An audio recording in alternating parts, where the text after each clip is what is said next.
Good afternoon, ladies and gentlemen. Welcome back to the Life and Times of Crazy Patrick. I promised you a tour of old Mesilla, and here we are. We're looking right now at the church. Big, beautiful church. I wish we could get inside. They used to let you inside. It's beautiful on the inside, but they won't let you in anymore. So we're going to walk around here. We're going to walk around the plaza. We're in the plaza right in the center of town right now. There's a gazebo out here that's really beautiful. It's a nice place to, they have bands set up here on occasion, and it's a really popular place, a real tourist trap actually. But I wanted to get over here. I wanted to tell you some stories here. So as we're walking around the plaza, right across the street over here is the Double Eagle. Well, the Double Eagle has quite a story. The original owners of the building were the Mays family. They were importers, exporters. They had their business was in Santa Fe, New Mexico. And when the Americans took over their place of business during the American-Mexican War, they moved here to what is now Old Mesilla. The Double Eagle building here, that was their original home. It was a big home in those days, and they were a wealthy family. And Mrs. Mays, Senora Mays, she was a really well-to-do lady and wanted to be very popular. But it's said that the Double Eagle's haunted. And the story goes that they had servants, and one of these servants was a beautiful young lady named Inez. She was gorgeous. She had beautiful long black hair, and Senora Mays had a son. His name was Armando. Well, she had big plans for Armando to marry into a well-to-do family in Mexico City, but wouldn't you know, teenagers as they are, Armando fell in love with Inez. And Senora Mays was not happy about this at all. They tried to keep it a secret from Senora Mays, but eventually she found out. And she came home early from a trip. And, well, actually she had found out, and she had ordered Inez out of the household and to never come back. But she returned early from a trip and found Armando and Inez in Armando's bedroom, which is now the Carlotta room in the Double Eagle restaurant. She was enraged.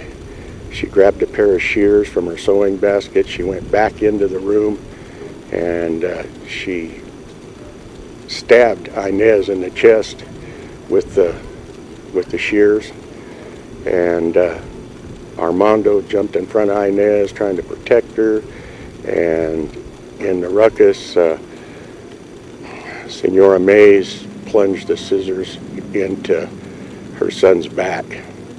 Well, Inez died on the spot. Armando died about 3 days later. And Senora Mays was never the same after that. They said that she never even talked to anybody after that. And so it's said that Inez and Armando haunt the Double Eagle. And they do things not in anger, but more like teenagers pulling pranks. They move chairs. They break wine glasses at night without setting off motion detectors.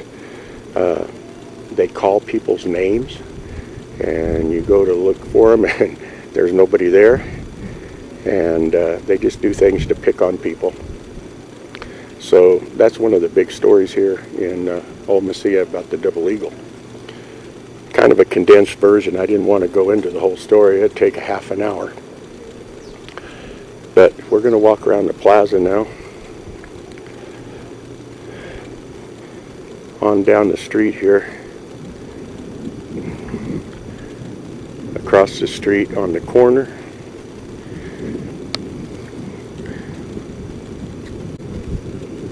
used to be the jail. courthouse, and Billy the Kid was sentenced to be hanged right there in that building across the street over here. I'll take you over and give you a better look at it.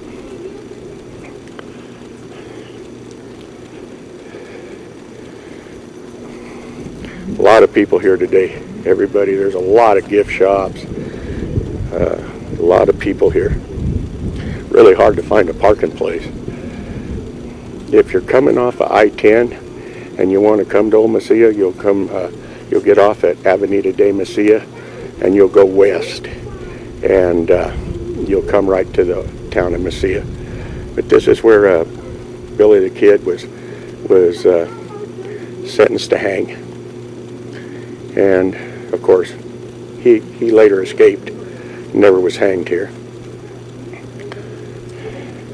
But it's a really nice gift shop now. I don't know if you can see in there. We'll try to get where you can see a little bit. Now this right here is La Posta. This is another real famous building. It was once the home of the Butterfield stage. It was a stage station. This building is said to be haunted also. There's things get broken, chairs get moved. So this is really old town. So a lot of these buildings have been here forever.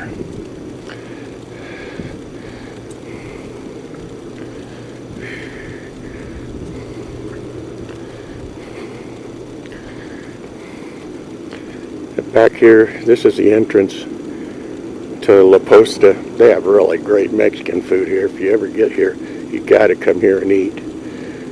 We'll show you this sign here.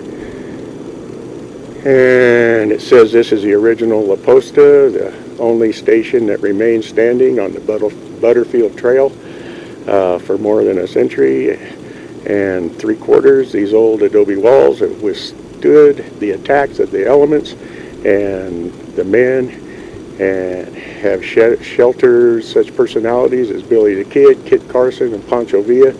Now Mesilla sleeps, but La Posta still offers its traditional hospitality and the fine food to all who wander here. You know, there's a really funny story about La Posta. The original owner, Katie, she was quite the lady. She was funny.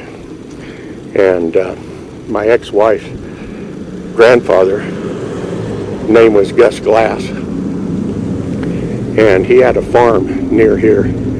The road is still called Glass Road, but my ex-wife, her mother, her stepfather, Gus, and his wife were here at La Posta eating, and Katie would always come out and greet everybody. She would, oh, look at this old car, cool, check it out. Isn't that something to see in an old town like this? Well, anyway, back to the story. Katie came out. She'd always greet everybody. She always came and would talk to everybody. She had a great sense of humor. Well, she knew Gus really well. So she comes over. She sits down, runs over, jumps on Gus's lap right in front of his wife.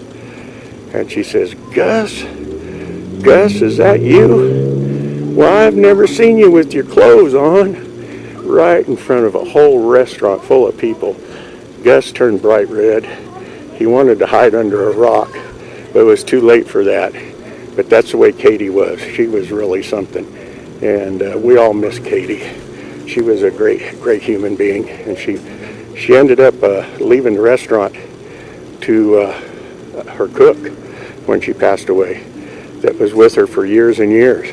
She actually didn't leave it to her son like everybody thought she was going to. Apparently they had a falling out just before she died, and she ended up leaving the place to her cook. So that was really something. Now across the street here is one of the pretty famous watering holes of Old Mesilla. It's called the El Patio. And it has quite a reputation also. there's bullet holes in the walls in there. And there's a gentleman that he's been kind of a figure around here for years. I don't know if he's still alive or passed away now, but when he came back, this gentleman, his name was Jim, he came back from Vietnam, and he would hang out here at El Patio, and he had a couple DWIs, I guess, and so he decided he wanted to come drinking at El Patio. He didn't want to get another DWI, so he rode his horse. And when it was closing time and he was ready to go home, the police stopped him and was going to give him a DWI. So they gave him the DWI. He ended up going to court, and the judge threw it out because he wasn't driving a motor vehicle. He was riding a horse, and he really didn't even have to control the horse because the horse knew its way home. So that's another story there. I'm going to stop this video now and do a little walking around, and I hope you enjoy the tour here. I hope you enjoyed some of the stories. I could have gone into a lot more detail on all these stories, but I didn't want to take up 30 minutes of video here. I know people's attention span is rather low, but isn't this all these old buildings, aren't they something? And I hope the color and the sound and everything's coming out okay. I hope you get to see all this and hear everything. But you can just see the place is packed, and it goes for several blocks. But it's really, really hard to find a parking place. I had to drive around for probably 20 minutes to find a parking spot.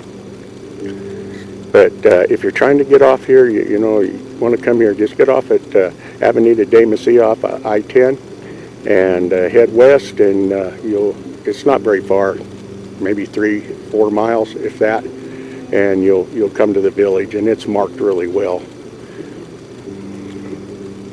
So I'm going to stop the video now, and I'm going to tell you, I'll catch you on the flip-flop.